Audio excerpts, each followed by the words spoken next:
हम मीनू झा प्रणाम करै छी समस्त मिथिलावासी के।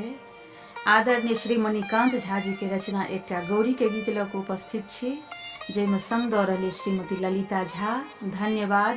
जय मिथिला, जय मैथिली।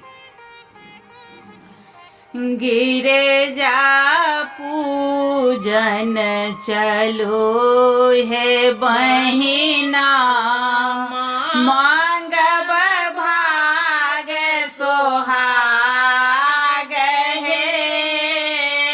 गिरिजा पूजन चलो हे बहिना, मांगब भाग सोहाग हे। शीश झुका के आशीष मांगब, शीश झुका के आशीष मांगब, पायब खूब अनुराग हे।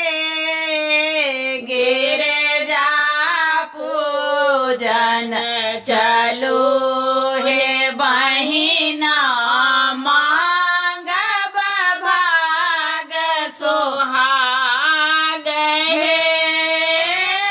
लोढ़ब कुसुम आ फूल अड़हुल, लोढ़ब कुसुम आ फूल अड़हुल, माँ के करब श्रृंगार हे।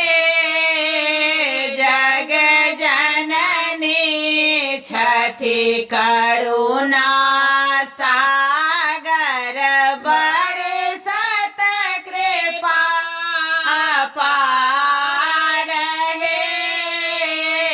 गिरिजा पूजन चलो हे बहिना, मांगब भाग सोहाग हे। आचरी मोरे चुनरी आनब, सिंदूर लाले लाल हे। आचरी मोरे चुनरी आनब, सिंदूर लाले लाल हे।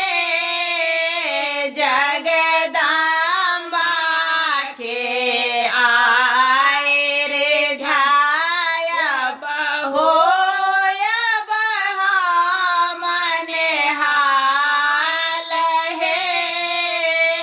गिरिजा पूजन चलो हे बहिना, मांगब भाग सोहाग हे।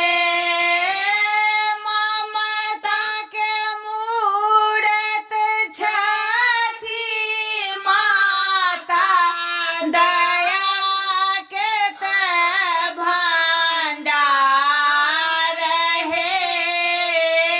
मणिकांत लिखल गीत सुनायब, हो